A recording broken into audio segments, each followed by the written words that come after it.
everybody. So you know a little bit about me already. I'm going to start with a story. And this is a story about a man named Siddhartha Gautama, who some of you may recognize as the name of the Buddha before he became the Buddha. So Siddhartha was prophesized to become either a king of kings or a sage of sages. And his father was like, what do you mean sage? His father was a king, and he expected his son to become a king in his place. And so his father did everything that he could to protect his son and make him comfortable, right? And the myth goes that like even the servants went around and plucked the wilting petals off the flowers so that Siddhartha would not have to feel any discomfort. So Siddhartha grows up in this environment, he gets married, he has a child, and he never leaves the palace grounds until one day he does. And he goes off into town, he asks his chariot driver to take him into town, and he sees this very, very sick man in town. Man that has leprosy, he's covered in sores, he's not looking good. And Siddhartha turns to his driver and says, my God, what's wrong with this man? And his chariot driver says, oh, he is sick. And Siddhartha says, could that happen to me? He says, well, yeah. I mean, no one is immune from sickness. This is not good for Siddhartha. He goes home and he is sort of overcome, but he has to know more. So the next day he goes out, and this time in town he sees a very old man, hunched over, using a cane, looks like to be really in pain. And he turns to his driver and he says, what's with this guy? And he says, well, he's very old. His driver says, oh my God. Or he says, could that happen to me? And he says, well, yeah, that could happen to you. That's what happens. The third day, Siddhartha goes out, and this time he sees a corpse.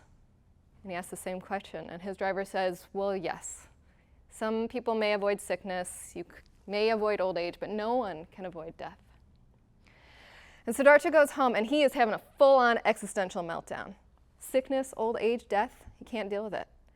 So the next day he goes out again with his driver, and this time he sees a man who looks so incredibly peaceful. And he turns to his chariot driver and he's like, doesn't this guy know about sickness, old age, and death? Why does he look so calm? And his driver says, oh, he is a sadhu, a renunciate, spiritual man.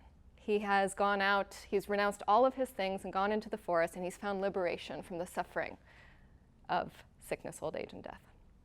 So Siddhartha goes home and he says, all right, I'm out, gotta go. And he leaves his family and he goes into the forest.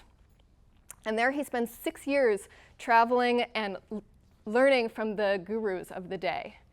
And he tries to find liberation from all of this suffering, but he just can't do it. And he does everything possible. He eats like 1 grain of rice a day, trying to get rid of his bodily attachments. He wears itchy clothes and sleeps on the ground, and he's tired and thin and emaciated and close to death, and he still is not getting there.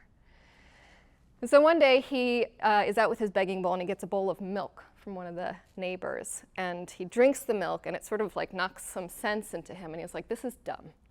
I am sitting down here under this tree, and I'm not going to move until I am free of this suffering. So he sits there and he is visited by the god Mara. And I learned this story in college, and the version that I learned in college, Mara is the god of death.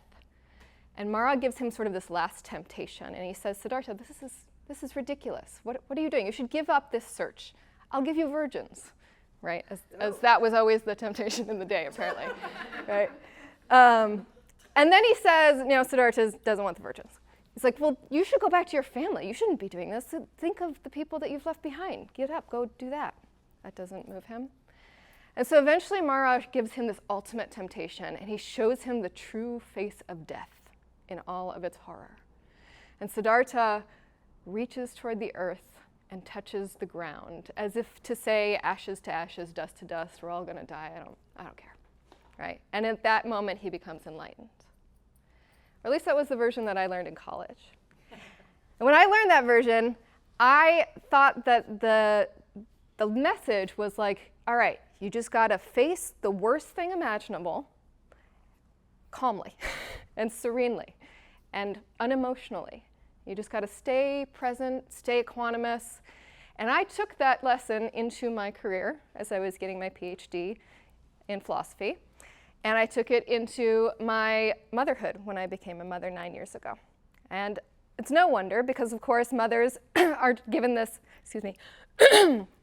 we're given this message that we're supposed to do everything, all of it, meets everyone's needs, and stay cool as a cucumber, unemotional, calm, serene, centered, not have to have needs, like silly little things that people have.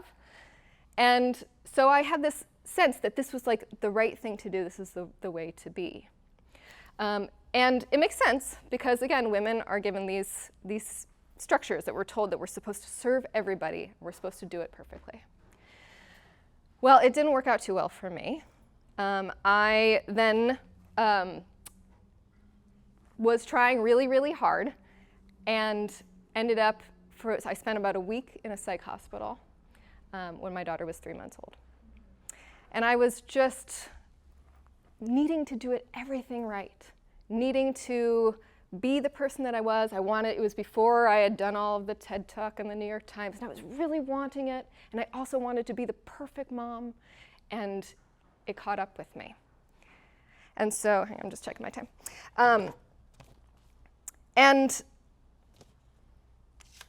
I am writing a book about it. I am really open. If you have any questions about that experience, I'm happy to talk more about it. But for now, I'll just say that after that happened and I recovered, I found that there were not enough resources for moms as they were transitioning into motherhood in general. But especially, I had this feeling of part of the thing that threw me for a loop was, as I talked about earlier, is that no one wanted to talk about the fact that becoming a mom for me was just about my whole identity, right? But what's more, it's about feeling like I'm enough as a person. So what I wanted to do, I started this coaching practice. I said, okay, well, I got to get out of this hole somehow. I'm going to start this coaching practice, and I'm going to help serve other people. And I started working with moms, and I started working with people who weren't moms, but who were caregivers of other kinds, right? And women are told that we are supposed to be caregivers even if we are not mothers. That's how we are good. And whether it is we are caring for aging parents, or spouses, or siblings, or the neighbor down the street, we need to be caring for people. And yet, if we are trying to do things like have businesses and be professionals, we also need to do all the things for that part of our lives too.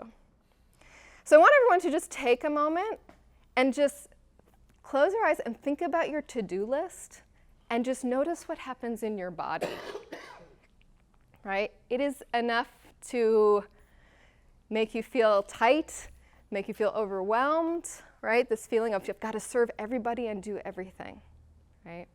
It's enough to drive you crazy, right? So what I ended up doing then is that I kept working with moms and with these women. And what I found was that there was this issue that kept coming up with my clients. And the issue was that over and over, people were just coming up against this idea of, I feel like I need to do everything. I need to do everything on my list, and I need to do it perfectly, because if I don't, I'm not good. I'm not worthy. I'm not going to be okay. I'm not going to be okay. I need to earn my keep on this planet somehow, right? And I felt that way too for a long time, that I needed to earn my keep on this planet. But I knew instinctually that that's not right, right? Everybody says there's a sense of self-worth that has nothing to do with your achievements. And so I spent years going to a lot of therapy, reading a lot of self-help books, doing a lot of meditation, and eventually I started to feel it, this inkling that there is a sense of my own worthiness, my own sense of self that has nothing to do with what I do or do not do. It has nothing to do with how good of a caretaker I am, or how successful my business is, or whether I said the right thing up on the power speaker stage or not. Instead, it has to do with a sense of my being. It has to do with my body. And there was one moment where things started to really change for me. And it actually had to do with this story of the Buddha that I started with. I came back to that story and I learned a new ending to it that I hadn't known before. And in this version, all the beginning is the same. And Siddhartha is visited by Mara as he's sitting under the tree. But this time, Mara is not the god of death. In fact, Mara is the god of craving. And he offers the Buddha the same temptations, the virgins, go be with your family, I don't know why the virgins. It's very tempting, I think, for... but this time, Mara offers a different final temptation. Instead of saying, here is the worst possible thing imaginable that you just need to kind of be stoic about. Instead, he pokes Siddhartha and he says, look, you're here by yourself. You've left your family. You've left your teachers. You have nobody. You are not a king. You are not successful. You are here by yourself. He asks him a question. He says, who is going to witness you? And Siddhartha says, he reaches for the ground and he says, this earth will witness me. And the moment he touches the ground, he becomes enlightened. And for me, that became this gateway to a sense of worthiness and meaning and purpose of my own self that had nothing to do with achievements, but instead had to do with being here. And so now, when I'm feeling overwhelmed by my to-do list, if I'm feeling like I can't do all the things and be all the things for everybody, and if I don't, then who am I? And if I strip all those things away, then what will I be? And everyone's going to hate me, blah, blah. All of those things. I do 3 steps, and I invite you to do them too. Step 1 is I put my hand on my chest, and I say, don't want to hit the mic, and I say, I'm having a hard time right now, which is just the truth of what's happening. I'm struggling. And I notice what's happening in my body. My heart is going fast, my throat is tight, my chest hurts, whatever it might be. I'm having a hard time. Step 2, I ask myself, what do I need? Because that's the thing about all of us, whether we're caretakers or not, we all have needs. And often the needs are one of a few things. I need love, care, connection. I need a sense of belonging. I need to be seen. I need to feel held. Ultimately, that's kind of it at bottom for all of us. And then step 3, I connect to that earth. And I try and give myself those things. I say to myself, this planet is my home. And I work with clients to figure out what their access point is. So I'm just checking the time.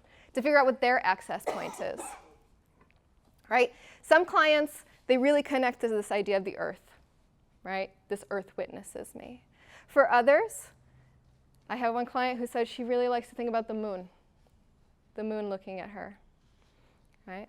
For others, it's an image of an ideal caretaker holding you. Or it's your wisest self. Or it's some spiritual being. But there's some way of connecting with that ground, that sense of this earth witnesses me. My being is here on this planet, and I don't have to do anything. I don't have to earn my keep. So this is what I do with clients now. I talk with women, and I help them figure out what is your access point. How do you get to that point of believing that you're worthy? Because I have to tell you, before I started feeling this, someone would be like, you know, you just got to tap into that sense of inner worthiness. And I'd be like, I have no idea what you're talking about. Right? Like, I understand what the words are, but it has no content for me. Right? But there is a way you can learn. I promise. There's a way you can learn. And it's figuring out what is your access point to that sense of you are okay, and how do you make contact with it over and over again? Because that's what it takes. It takes repeated contact with that sense of being okay in the world, that reassurance of yourself. This planet wants you here. You are enough. You do not need to do anything, including go over time.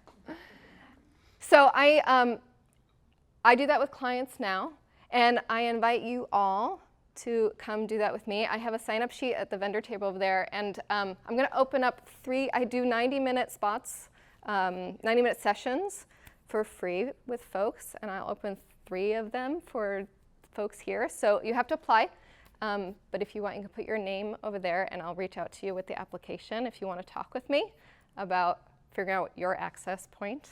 I would love to talk with you. Thank you so much.